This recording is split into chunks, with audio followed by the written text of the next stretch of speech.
The top one, though, of all of them by far that has an incredibly strong safety profile.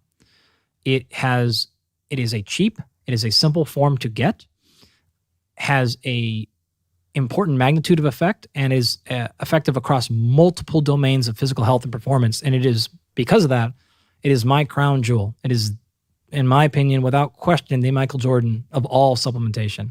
And that's creatine monohydrate. It affects so many things. We typically think about it as it's muscle stuff, right? You quickly were talking about the creatine phosphate system.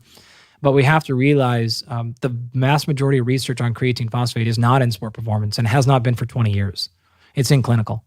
And it has everything from effects on the neurological system to there have been associations to mental health and depression.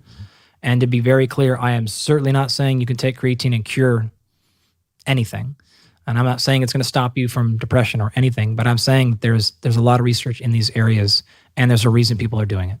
Yeah, I completely agree. And if you're willing, I'd love to have you back for us to do a discussion on creatine and the brain or creatine and the nervous system. Yeah. That would be a lot of fun. And maybe we can do a kind of a journal club in advance of that. For those that don't know, a journal club is where scientists read a bunch of papers and then argue about them, discuss them, and try and extract the kind of agreed upon center of mass, if you will. I think I've long been taking 5 grams of creatine monohydrate per day mainly for the cognitive effects. Yeah.